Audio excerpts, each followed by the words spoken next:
Hello hi ನಮಸ್ಕಾರ ಎಲ್ರಿಗೂ. ನಾನು ನಿಮ್ಮ ಪ್ರೀತಿಯ Veekshita and welcome to the channel. ಏನು ಗೊತ್ತಾ, ನನಗೆ ದೀಪುಗೆ ವಿಷಯ ಗೊತ್ತಾಗಿ ನಾವು ಯಾರಿಗೂ ಹೇಳಲಿಲ್ಲ ಆಯಿತಾ. ಫ್ಯಾಮ್ಲಿನಲ್ಲಿ ಫಸ್ಟ್ ಅಪ್ಪಾಜಿಗೆ ಹೇಳಬೇಕು, ಅಮ್ಮನಿಗೆ ಹೇಳಬೇಕು ಅಂತ, ಇವರಿಬ್ಬರಿಗೆ ಹೇಳಬೇಕು ಅಂತ ಸದ್ಯಕ್ಕೆ, ಬಿಕಾಸ್ ಇನ್ನು ರಿಪೋರ್ಟ್ಸ್ ಎಲ್ಲ ಬರಲಿ ಅಂತ.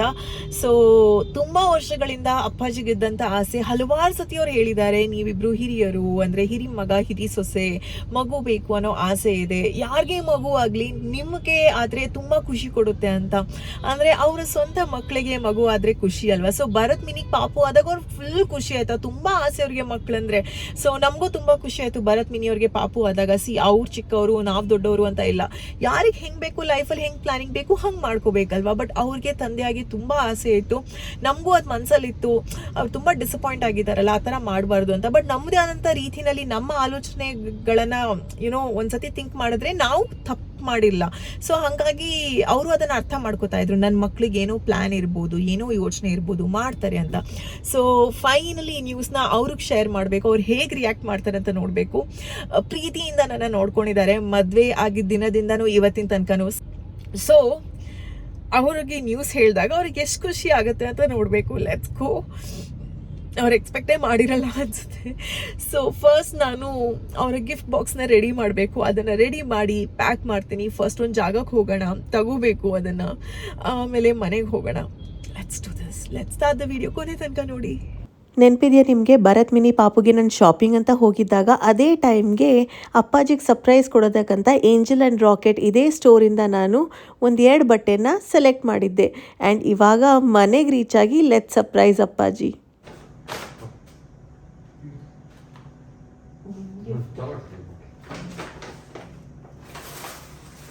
ಅಪ್ಪಾಜಿ ಮುಖ ನೋಡಿದ್ರ, ಬಿಕಾಸ್ ಅವ್ರಿಗೆ ಸಡನ್ನಾಗಿ ಶಾಕ್ ಆಯ್ತು, ಏನು ಕೊಡ್ತಾ ಇದ್ದಾರೆ.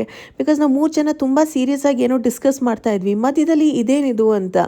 ಸೊ ಅವ್ರು ಓಪನ್ ಮಾಡ್ತಾ ಇದ್ದಾರೆ. Let see.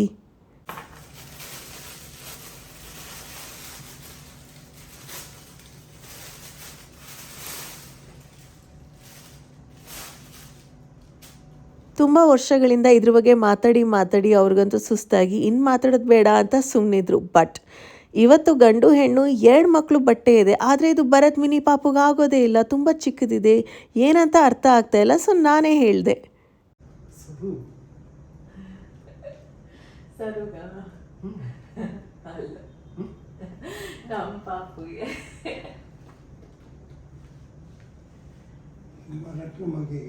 ಅಲ್ಲ, ನನಗೆ ಸ್ವಲ್ಪ ಈ 3 ದಿವಸದಿಂದ ಸ್ವಲ್ಪ ಡೌಟ್ ಇತ್ತು. ಏನೇನು ವಾಮಿಟ್ ಮಾಡ್ತಾರೆ, ಮತ್ತೆ ಮಾವಿನಕಾಯಿ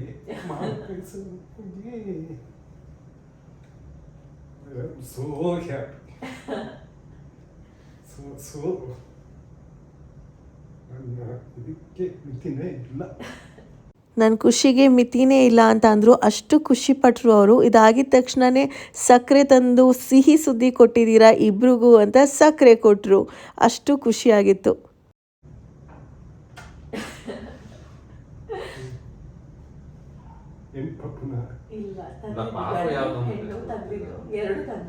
ತಾತನಿಗೂ ತುಂಬ ವರ್ಷದಿಂದ ಕಾದು ಸುಸ್ತಾಗಿತ್ತು. ಯಾವಾಗಲೂ ನಮಗೆ ಬೈತಾ ಇದ್ರು ಈ ವಿಷಯದಲ್ಲಿ. ಬಟ್ ಇವತ್ತು ತಾತನಿಗೆ ಹೇಳಿದಾಗ ಏನಂದ್ರು ಗೊತ್ತಾ ತಾತ, ಅದನ್ನು ನೋಡಿ. ಯಾವುದೇ ಕಾರಣದಿಂದಲೂ ತೆಂಗಿನಕಾಯಿ ಹೊಡಿಬೇಡ, ನೀನು ಒಬ್ಬರು ಕೆಲವು ಇದೆ.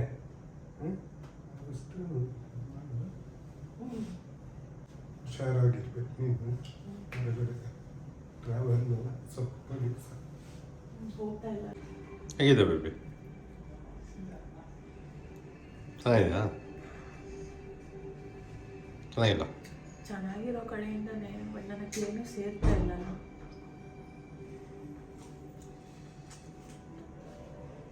ನಾನೇ ಆರ್ಡರ್ ಮಾಡಿದೆ, ಅನ್ನ ಬೇಡ ಏನು ಬೇಡ ಅಂತ ತಿನ್ನೋಣ ಅಂದರೆ ಇದೂ ಸೇರ್ತಾ ಇಲ್ಲ.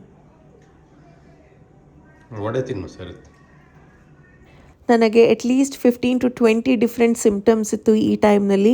ಅರ್ಲಿ ಡೇಸ್ ಆಫ್ ಪ್ರೆಗ್ನೆನ್ಸಿನಲ್ಲಿ ತುಂಬ ಮಹಿಳೆಯರಿಗೆ ಈ ಥರ ಆಗುತ್ತೆ ಅಲ್ವಾ. ಬಟ್ ಇವತ್ತು ತಾತನಿಗೆ ವಿಷಯನ ತಿಳಿಸಿದ್ದೀವಿ. ಆ್ಯಂಡ್ ಹೀಗೆ ಹೇಳಿದ್ರು ತಾತ. ಪಾಪ ಬರುತ್ತೆ, ಪಾಪ ಒಳ್ಳೇದಾಯಿತು, ಭಗವಂತ ಒಳ್ಳೇದು ಮಾಡ್ತಾನೆ ಅಂತ. ಅದಕ್ಕೆ ಗೊತ್ತಿತ್ತಾ ನಿಮಗೆ? ಗೊತ್ತಿತ್ತಾ? ಇಲ್ಲ. ಈಗ ಗೊತ್ತು. ಈಗ ಹೇಳಿದ್ರೆ ಅದಕ್ಕೆ ವಾಂತಿ ವಾಂತಿ ಅದಕ್ಕೆ. ನಾನು ಅಂತೂ ಅಂದಾಜು ಮಾಡಿದೆ ಯಾವೇ ಏನು ಅಂತ ನಾನು ಅದು ಆಗುತ್ತೆ ಕೆಲವ್ರಿಗೆ ಅಭ್ಯಾಸ. ಚೆನ್ನಾಗಿ ನೋಡ್ಕೋಬೇಕು ಡೈಲಿ, ಚೆನ್ನಾಗಿ ನೋಡ್ಕೋಬೇಕು ಡೈಲಿ ಅಂದೆ. ಇನ್ನು ಕೆಲವೊಂದು ಮಾತು ಬರುತ್ತೆ ನೋಡಿ ತಾತನ ಕಡೆಯಿಂದ. ಬಿಕಾಸ್ ನನ್ನ ಅವರು ಪ್ರತಿದಿನ ಇದೇ ರೀತಿನಲ್ಲಿ ನೋಡಿದ್ದು. ಒಂದಿನ ಯಾರ ಹತ್ರನೂ ಮಾತಾಡ್ತಾ ಇಲ್ಲ, ನಾನು ಖುಷಿಯಿಂದ ಇಲ್ಲ, ನಾನಾಗೇ ಇಲ್ಲ.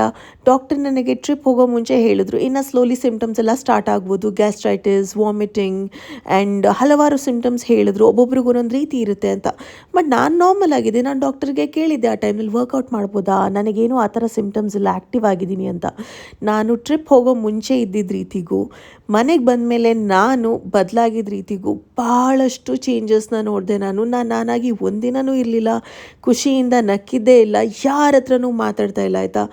ಸೋ ಮೆನಿ ಚೇಂಜಸ್ ಆಗಿದೆ ಆ್ಯಂಡ್ ಇದು ನನ್ನ ಎಕ್ಸ್ಪೀರಿಯನ್ಸ್. ಒಬ್ಬೊಬ್ರಿಗೆ ಒಂದೊಂದು ರೀತಿ ಆಗುತ್ತೆ ಅಲ್ವಾ. ಎನರ್ಜಿ ಲೆವೆಲ್ 0, ತೀರಾ ಜಾಸ್ತಿ ಗ್ಯಾಸ್ಟ್ರೈಟಿಸ್ ಇದೆ ಆ್ಯಂಡ್ ಒನ್ ಎಂಟೈರ್ ನೈಟ್, ನಿನ್ನೆ ರಾತ್ರಿ ಒಂಚೂರು ನಿದ್ದೆ ಮಾಡಿಲ್ಲ, ಆ ಕಡೆ ಈ ಕಡೆ ತಿರ್ಗಾಡೋದು ಆಯಿತು. Entire night pukish feeling because excess gastric ಆಯಿತು.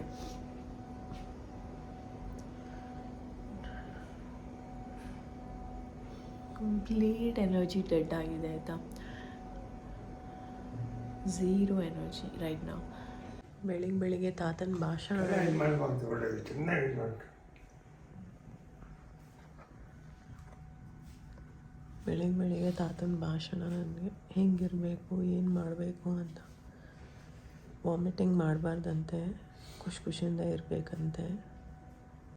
ಎಲ್ಲ ಅಚ್ಚುಕಟ್ಟೆ ಹೊಟ್ಟೆ ತಿನ್ಕೊಳ್ತಾ ಇರೋ ಚೆನ್ನಾಗಿರೋ ಒಂದೇ ಮಗ ಇದು ಬೇಡ, ಖುಷಿ ಗೊತ್ತಾಗಿ ಒಳ್ಳೆ ಚೆನ್ನಾಗಿರ್ಬೇಕು. ವಾಂತಿ ಮಾಡಿಲ್ಲ ಅಂತಾಳೆ, ಅದು ಮಾಡಬೇಡ, ಅದಾಗ ಕಾಲ ಈಗ ಆಯ್ತೈತೆ, ಸರಿ ಹೋಗುತ್ತೆ ಸ್ವಲ್ಪ ದಿವಸ, ಆಮೇಲೆ ಸರಿ ಹೋಗುತ್ತೆ. ಅಲ್ಲ ನಾನು ಸ್ವಲ್ಪ ತಿಂಡಿ ತಿನ್ನಲ್ಲ, ತಿಂದಿದ್ದೆ ಎಲ್ಲೋ ಆಗನೆ ನನ್ನ ಹೊಟ್ಟೆ ಭದ್ರ ತಿನ್ನಬೇಕು. ಈಟು ಅನ್ನಂಗಿಲ್ಲ, ಹೆಚ್ಚುಗಡೆ ಊಟ ತಿಂಡಿ ಚೆನ್ನಾಗಿ ತಿನ್ನಬೇಕು, 3 ಊಟ. ಈಗ ಇನ್ನು ತಾತ ನನ್ನ ಹತ್ರ ಅವ್ರ ಸೊಸೆಯಂದ್ರಿಗೆ ಹೇಗಿತ್ತು, ಅವ್ರ ಹೆಂಡ್ತಿಗೆ ಹೇಗಿತ್ತು ಅದನ್ನೆಲ್ಲ ಹೇಳೋರು. ಬಟ್ ಒಬ್ಬೊಬ್ರಿಗೆ ಒಂದೊಂದು ರೀತಿ ಸಿಮ್ಟಮ್ಸ್ ಇರುತ್ತೆ ಅಲ್ವಾ. ಈ ದಿನ ಒಂದು ಸ್ವಲ್ಪ ಹೊರಗಡೆ ಕೆಲಸ ಇತ್ತು ಅಂತ ಮುಗಿಸ್ಕೊಂಡು ಬಂದ್ವಿ ಆ್ಯಂಡ್ ನಾನಂತೂ ಅಮ್ಮ ಯಾವಾಗ ಬರ್ತಾರಂತ ವೇಟ್ ಮಾಡ್ತಾ ಇದ್ದೆ. ಆ್ಯಂಡ್ ಅದು ನನ್ನ ಅರ್ಲಿ ಡೇಸ್ ಆಫ್ ಪ್ರೆಗ್ನೆನ್ಸಿ. ಅಂದರೆ ಇದು ಪ್ರೆಸೆಂಟ್ ಡೇಗೆ ನಾನು ನಿಮ್ಮನ್ನು ಹಾಗೆ ಕೃಷ್ಣ ಜನ್ಮಾಷ್ಟಮಿ ಸೆಲೆಬ್ರೇಷನ್ ಮನೆಯಲ್ಲಿ ಹೇಗೆ ಮಾಡಿದ್ವಿ ಅಂತ ಕ್ವಿಕ್ಕಾಗಿ ಶೇರ್ ಮಾಡೋಣ ಅಂತ. ಅಪ್ಪ ಅಮ್ಮ ಇವಾಗ ನನ್ನ ಜೊತೆ ಇಲ್ಲಿದ್ದಾರಲ್ವ, ಸೊ ಹಾಗಾಗಿ ನಾನು ಪಪ್ಪ ಸೇರಿ ಇಲ್ಲಿ ಕೃಷ್ಣ ಜನ್ಮಾಷ್ಟಮಿ ದಿನ ಒಂದು ಸ್ವಲ್ಪ ಡೆಕೋರ್ ಮಾಡೋಣ ಅಂತ ಸಿಂಪಲ್ಲಾಗಿ, ನನಗೆ ತುಂಬ ಫೇವ್ರೇಟ್ ಈ ಫೆಸ್ಟಿವಲ್. ಸೊ ಸಿಂಪಲ್ಲಾಗಿ ಡೆಕೋರ್ ಮಾಡಿ ಅದಕ್ಕೆ ಪೂಜೆ ಮಾಡಬೇಕಾದ್ರೆ ಅಮ್ಮ ಅಡುಗೆ ಮನೆಯಲ್ಲಿ ಒಂದು ಸ್ವಲ್ಪ ಪ್ರಸಾದ ಮಾಡ್ತಾಯಿದ್ದಾರೆ. ಅಪ್ಪ ಮಗಳು ಡೆಕೋರೇಷನ್ ಮಾಡ್ತಿದ್ದಾರೆ, ದೇವರ ಅಲಂಕಾರಕ್ಕೆಲ್ಲ ರೆಡಿ ಮಾಡ್ತಿದ್ದಾರೆ. ನಾನು ಇಲ್ಲಿ ಏನಾದರೂ ಸ್ವೀಟ್ ಮಾಡಲಿಕ್ಕೆ ಶುರು ಮಾಡಿದ್ದೇನೆ. ಅಂದರೆ ಇದ್ದೇನಲ್ಲ ನಾನು, ಅದಕ್ಕೋಸ್ಕರ ಏನಾದರೂ ಮಾಡು ಅಂತ ಹೇಳಿದೆ ಮಗಳಿಗೆ. ಅದಕ್ಕೆ ಸ್ವಲ್ಪ ರವೆ ಉಂಡೆ ಮತ್ತು ಪಂಚಕಜ್ಜಾಯ ಊರಲ್ಲೆಲ್ಲ ಮಾಡ್ತೇವೆ ನಾವು. ಈಗ ನಾನು ಸ್ಟಾಪ್ ಮಾಡಿದ್ದೇನೆ, ಯಾಕಂದರೆ ಮಕ್ಕಳೆಲ್ಲ ದೊಡ್ಡದಾಗಿದ್ದಾರೆ, ಬೆಂಗಳೂರಿಗೆ ಬಂದು ಸೆಟಲ್ ಆಗಿದ್ದಾರೆ. ನಾನು ಮತ್ತು ನಮ್ಮ ಯಜಮಾನಿ ಇಬ್ಬರೇ ಇರುವುದಲ್ಲ, ಅದಕ್ಕೆ ಯಾವ ಸ್ವೀಟು ನಾನು ಮಾಡೋದಿಲ್ಲ ಈಗ, ಪಂಚಕಜ್ಜಾಯವನ್ನು ಬಿಟ್ಟು. ಇವತ್ತು ಮಗಳ ಮನೆಯಲ್ಲಿ ಇದ್ದದಕ್ಕೆ ಸ್ವಲ್ಪ ಮಾಡುವಂಥ ಮನಸ್ಸಾಯಿತು, ಅದಕ್ಕೆಲ್ಲ ರೆಡಿ ಮಾಡಿ ಇಟ್ಟಿದ್ದೇನೆ, ತೋರಿಸ್ತೇವೆ ಬನ್ನಿ.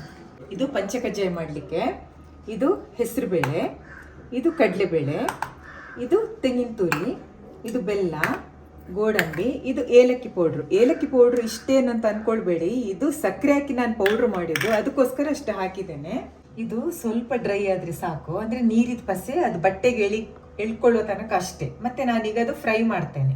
ಇದೀಗ ಬಾಳೆ ಬಿಸಿಯಾಗಿದೆ, ಇದು ತೊಳೆದೋದಕ್ಕೆ ಈ ಥರ ಆಗಿದೆ. ಇದು ಸ್ವಲ್ಪ ಬಿಸಿ ಆದ್ಕೊಳ್ಳಿ, ಅದು ಬಿಡಿ ಬಿಡಿ ಆಗ್ತದೆ. ಈಗ ನಿಮ್ಮ ಮನೆಯಲ್ಲಿ ಜನ್ಮಾಷ್ಟಮಿಗೆ ಏನು ಸ್ಪೆಷಲ್ ಮಾಡಿದ್ದೀರಾ ತಿಳಿಸಿ.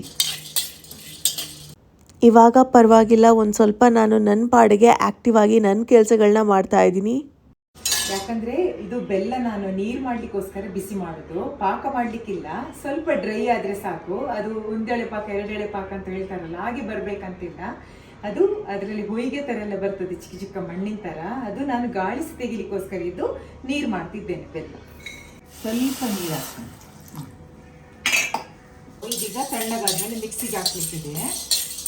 ಈಗ ಹೆಸರು ಬೇಳೆ ಹಾಕಿ ಫ್ರೈ ಮಾಡ್ತೇನೆ. ಇದು ಸ್ವಲ್ಪ ಕಲರ್ ಚೇಂಜ್ ಆಗೋವರೆಗೆ ಫ್ರೈ ಮಾಡಿದರೆ ಆಯಿತು. ಸ್ವಲ್ಪ ಸ್ಮೆಲ್ಲು ಬರಬೇಕು ಫ್ರೈ ಆಗಿದ್ದು. ಇನ್ನೊಂದು 5 ನಿಮಿಷ ಆದಮೇಲೆ ಮಿಕ್ಸಿಗೆ ಹಾಕಿ ಪೌಡ್ರ್ ಮಾಡಬೇಕು. ಅಂದರೆ ಕೆಲವರಿಗೆ ತರಿಯಾಗಿ ಪಂಚಕಜ್ಜಾಯ ಮಾಡೋದು ಇಷ್ಟ, ಕೆಲವರಿಗೆ ಪೌಡ್ರ್ ಮಾಡೋದು ಇಷ್ಟ. ನಮಗೆ ಸ್ವಲ್ಪ ಅದು ಕಚ್ಚಲಿಕ್ಕೆ ಸಿಗಬೇಕು, ಆ ಥರ ನಾವು ಪೌಡ್ರ್ ಮಾಡೋದು. ತುಂಬ ನೈಸ್ ಮಾಡೋದಿಲ್ಲ. ಅಮ್ಮ ಮಾಡಿದ ಈ ಪಂಚಕಜ್ಜಾಯ ಅಂತೂ ತುಂಬಾ ಟೇಸ್ಟಿಯಾಗಿತ್ತು. ಅದೇ ಬಾಣಲಿಗೆ ಈ ಬೆಲ್ಲದ ನೀರನ್ನು ಹಾಕ್ತಿದ್ದೇನೆ. ಸ್ವಲ್ಪ ದಪ್ಪ ಆಗೋದಷ್ಟು, ಪಾಕ ಬರಲಿಕ್ಕಿಲ್ಲ, ಸ್ವಲ್ಪ ದಪ್ಪ ಆಗೋಷ್ಟು ಇಟ್ಟರೆ ಆಯಿತು. ಇಷ್ಟ ಆದರೆ ಸಾಕು. ಏಲಕ್ಕಿ ಪೌಡ್ರ್ ಹಾಕ್ತೇನೆ, ತೆಂಗಿನಕಾಯಿ ಹಾಕ್ತೇನೆ. ಪಂಚಕಜ್ಜಾಯ ಮಾಡುವಾಗ ನಾವು ಸ್ವಲ್ಪ ತೆಂಗಿನಕಾಯಿ ಜಾಸ್ತಿ ಹಾಕ್ತೇವೆ. ಇದು ಸ್ವಲ್ಪ ಇತ್ತಲ್ವ, ಅದಕ್ಕೆ ಇಷ್ಟು ಸಾಕು. ಇದು ಈ ಥರ ಮಾಡಿದ್ರಿಂದ 2.5 ಇಟ್ಟರೆ ಏನೂ ಆಗೋದಿಲ್ಲ. ಪಂಚಕಜ್ಜಾಯ ಹಾಳಾಗೋದಿಲ್ಲ, ತಿನ್ಬೋದು, ಹೊರಗಿಟ್ಟೆ ತಿನ್ಬೋದು.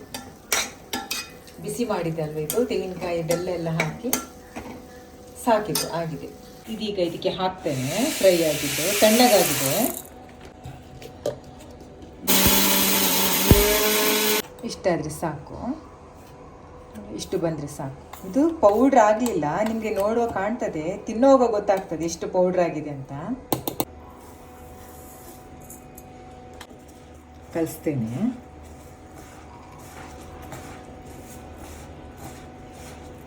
ಇದು ನಮ್ಮ ಉಡುಪಿ ಕಡೆ ಪಂಚಕಜ್ಜಾಯ. ಇದಕ್ಕೆ ಕೆಲವೊಬ್ರು ಮಾತ್ರ ಹಾಕ್ತಾರೆ ಗೋಡಂಬಿ, ನಾವು ಸ್ವಲ್ಪ ಹಾಕ್ತೇವೆ ತಿನ್ಲಿಕ್ಕೂ ಟೇಸ್ಟ್ ಬರಲಿ ಅಂತ. ಕೆಲವೊಬ್ರು ಹಾಕುದಿಲ್ಲ. ಸ್ವಲ್ಪ ಗೋಡಂಬಿ ಫ್ರೈ ಮಾಡಿ ಹಾಕ್ತೇನೆ. 1 ಸ್ಪೂನ್ ತುಪ್ಪ ಹಾಕಿದರೆ ಸಾಕು. ಹಾಕ್ತೇನೆ, ತುಪ್ಪ ಕಾದಿದೆ.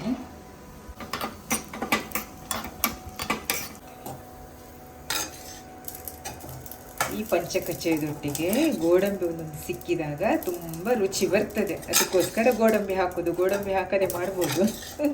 ಇದು ರವೆ ಉಂಡೆಗೆ, ಇದು ಚಿರೋಟಿ ರವೆ, ಇದು ಸಕ್ಕರೆ. ಇದು 1 ಗ್ಲಾಸ್ ಚಿರೋಟಿ ರವೆಗೆ ಅರ್ಧ ಗ್ಲಾಸ್ ಸಕ್ಕರೆ ಹಾಕಿದ್ದೇನೆ. ನಮ್ಮ ಅಡಿಯಲ್ಲಿ ಹೇಳ್ತಿದ್ದಾರೆ ಸಕ್ಕರೆನ ಹಾಕೋದು ಬೇಡ ಅಂತ. ಸಕ್ಕರೆ ಹಾಕಿದ್ರೆ ರವೆ ಉಂಡೆ ಮಾಡಲಿಕ್ಕೆ ಬರೋದಿಲ್ಲ, ಸ್ವೀಟ್ ಆದಷ್ಟು ಕಮ್ಮಿ ಮಾಡಬೇಕಂತ ಹೇಳಿದ್ದಾರೆ. ಇದು ಫಸ್ಟ್ ಟೈಮ್ ನಾನು ಇದು ಮಾಡೋದು ಕೂಡ ಇಲ್ಲಿ. ಮತ್ತು ಇದು ತುಪ್ಪ, ಇದು ಗೋಡಂಬಿ, ಇದು ದ್ರಾಕ್ಷಿ, ಇದೂ ಏಲಕ್ಕಿ ಪೌಡ್ರ್. ಗೋಡಂಬಿ ದ್ರಾಕ್ಷಿ ಫ್ರೈ ಮಾಡ್ತೇನೆ ಫಸ್ಟ್. ಅದಕ್ಕೂ 1 ಸ್ಪೂನ್ ತುಪ್ಪ ಹಾಕಿದರೆ ಸಾಕು. 1-2 ಸ್ಪೂನ್ ಹಾಕ್ಬೋದು, ಹಾಗೇನಿಲ್ಲ. ಮತ್ತು ಅದರಲ್ಲೇ ರವೆ ಫ್ರೈ ಮಾಡ್ಬೋದು ನಮಗೆ. ಗೋಡಂಬಿ ಹಾಕ್ತೇನೆ, ತುಪ್ಪ ಬಿಸಿಯಾಗಿದೆ. ರವೆ ಉಂಡೆಗೆ ಗೋಡಂಬಿ ದ್ರಾಕ್ಷಿ ಎಲ್ಲ ಹಾಕಿದರೆ ತಿನ್ನುವಾಗ ಸ್ವಲ್ಪ ಟೇಸ್ಟ್ ಬರ್ತದೆ. ನಾನು ಸ್ವಲ್ಪ ಜಾಸ್ತಿ ಹಾಕಿದ್ದೇನೆ. ಇಷ್ಟು ಫ್ರೈ ಆದರೆ ಸಾಕು. ಈಗ ದ್ರಾಕ್ಷಿ ಹಾಕ್ತೇನೆ ಅದರೊಟ್ಟಿಗೆ.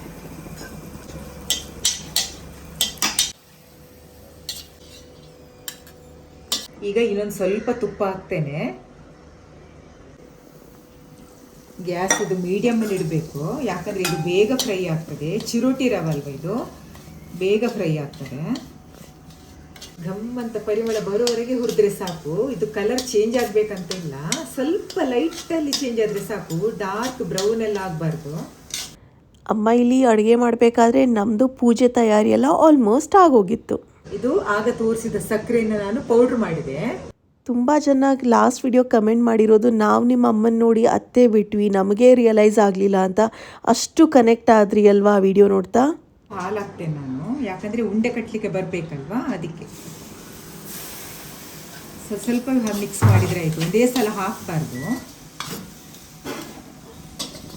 ಉಂಡೆ ಕಟ್ಟಲಿಕ್ಕೆ ಬರೋ ತನಕ. ನೋಡಿ ಈ ಥರ ಆದರೆ ನಮಗೆ ಉಂಡೆ ಕಟ್ಟಲಿಕ್ಕೆ ಒಳ್ಳೆ ಆಗ್ತದೆ. ಸ್ವಲ್ಪ ಸಕ್ಕರೆ ಅದರಲ್ಲಿ ಬಿಸಿಗೆ ಕರಗುವಾಗ ನಮಗೆ ಪಾಕ ಆದಾಗ ಆಗ್ತದೆ. ಇದು ಸ್ವಲ್ಪ ಗಟ್ಟಿ ಆಗ್ತದೆ. ಗೋಡಂಬಿ ದ್ರಾಕ್ಷಿ ಹಾಕ್ತೇನೆ.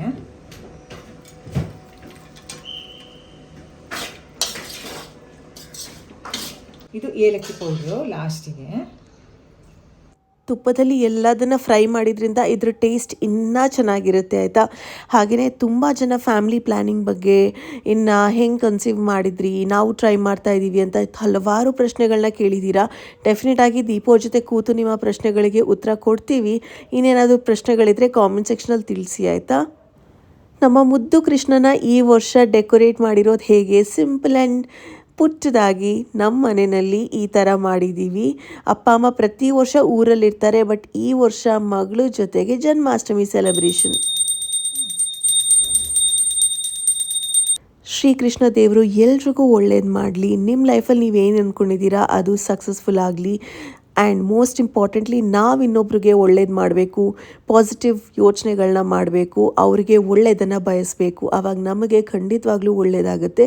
ಈ ವಿಡಿಯೋ ಇಷ್ಟವಾದಲ್ಲಿ hit like, share and subscribe. ಪ್ರೀತಿ ಸದಾ ಹೀಗೆ ಇರಲಿ. ನಿಮ್ಮ ಕನ್ನಡತೆಯನ್ನು ಸದಾ ಪ್ರೋತ್ಸಾಹಿಸಿ. ಮತ್ತೊಂದು ವಿಡಿಯೋ ಜೊತೆಗೆ ಆದಷ್ಟು ಬೇಗ ಸಿಗ್ತೀನಿ. Until then lots of love. Bye.